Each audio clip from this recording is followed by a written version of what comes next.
27 বছর বয়সে যখন হন্যে হয়ে ব্যাংকে চাকরি করছেন, তখন আপনারই বয়সী কেউ একজন সেই ব্যাংকেরই ম্যানেজার হয়ে বসে আছেন। আপনার ক্যারিয়ার যখন শুরুই হয়নি, তখন কেউ কেউ নিজের টাকায় কেনা দামি গাড়ি হাঁকিয়ে আপনার সামনে দিয়ে চলে যাচ্ছে। কর্পোরেটে যে সবসময় চেহারা দেখে প্রমোশন দেয় তা কিন্তু নয়। দিন বদলাচ্ছে, কনসেপ্ট গুলো বদলাচ্ছে।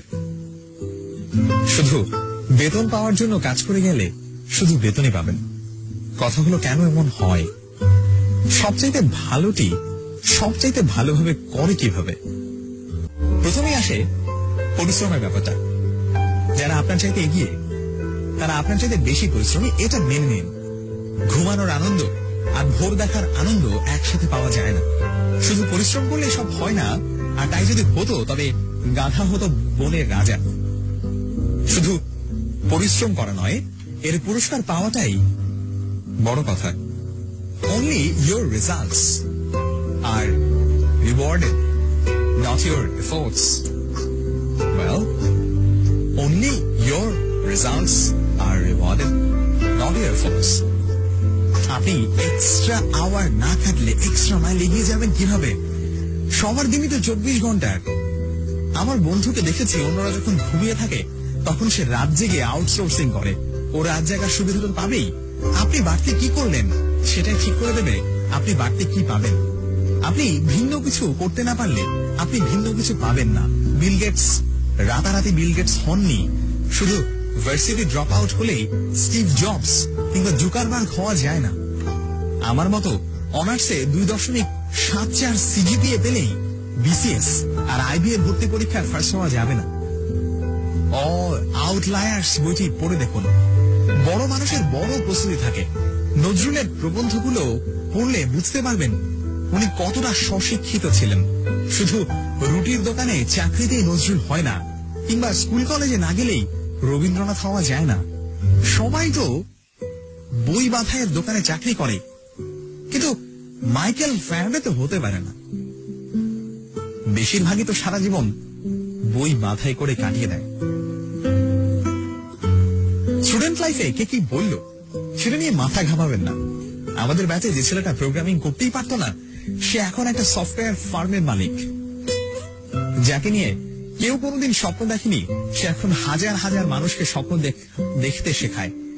ক্যারিয়ার নিয়ে যার তেমন কোনো ভাবনা ছিল না, সে সবার আগে পিএইচডি করতে আমেরিকায় গেছে। সব পরীক্ষায় মহা উৎসাহে ফেল করা ছেলেটি এখন একজন সফল ব্যবসায়ী। আপনি কি পারেন কি পারেন না এটা অন্য কাউকে ঠিক করে দিতে দেবেন না। পাবলিক ভার্সিটিতে চান্স পাননি, প্রাইভেটে পড়ছেন কিংবা ন্যাশনাল ভার্সিটিতে, সবাই বলছে আপনার লাইফটা শেষ। আমি বলি, আরে আপনার লাইফ তো এখনই শুরু। আপনি কত দূর যাবেন এটা ঠিক করে দেয়ার অন্যরা কে? লাইফটা কি ওদের নাকি? আপনাকে ডাক্তার ইঞ্জিনিয়ার হতেই হবে কেন? কিংবা ডাক্তারি পাশ করে কেন ডাক্তারি করতে হবে? আমার পরিচিত এক ডাক্তার ফটোগ্রাফি করে মাসে আয় করেন 6 থেকে 7 লাখ টাকা। যেখানেই পড়াশোনা করুন না কেন, আপনার এগিয়ে যাওয়া নির্ভর করে আপনার নিজের উপর। শুধু ওই oh shit sorry baby chatting dating দিয়ে চলবে না। আপনি যার উপর ডিপেন্ডেন্ট তাকে বাদ দিয়ে নিজের অবস্থানটা কল্পনা করে দেখুন। যে গাড়িতে করে ভার্সিটি আসেন, ঘোরাঘুরি করেন, সেদিকে আপনার নিজের টাকায় কেনা। ওটা নিয়ে ভাব দেখান কোন আক্কেলে? একদিন আপনাকে পৃথিবীর পথে নামতে হবে। যখন আপনাকে যা যা করতে হবে সেসব কাজ এখনই করা শুরু করুন। জীবনে বড় হতে হলে কিছু ভালো বই পড়তে হয়, কিছু ভালো মুভি দেখতে হয়, কিছু ভালো মিউজিক শুনতে হয়, কিছু ভালো জায়গায় ঘুরতে হয়, কিছু ভালো মানুষের সাথে কথা বলতে হয়, কিছু ভালো কাজ করতে হয়। জীবনটা শুধু হাহা হি হি করে কাটিয়ে দেওয়ার জন্য নয়। একদিন যখন জীবনের মুখোমুখি হয়ে দাঁড়াতে হবে, তখন দেখবেন পায়ের নিচ থেকে মাটি সরে যাচ্ছে, মাথায় আকাশ ভেঙে পড়ছে। স্কিল ডেভেলপমেন্টের জন্য সময় দিতে হয়। এসব একদিনে কিংবা রাতারাতি হয় না। আপনার মতো করে লিখতে হলে আমাকে কি করতে হবে? আমি আপনার মতো রেজাল্ট করতে চাই, আমাকে কি করতে হবে? এটা আমি প্রায় শুনি। আমি বলি অসম্ভব পরিশ্রম করতে হবে, no shortcuts. Sorry, sorry, no shortcuts. Reply আসে, কিন্তু পড়তে যে ভালো লাগে না। কি করা যায়? উত্তরটা একটু ভিন্ন ভাবে দেই। আপনি যখন স্কুল কলেজে পড়তেন, তখন সে সময় আপনার ফার্স্ট বয় বন্ধুটি পড়ার টেবিলে মুখ থুবড়ে পড়ে থাকতো। সে সময় আপনি গার্লস স্কুলের সামনে গিয়ে দাঁড়িয়ে থাকতেন।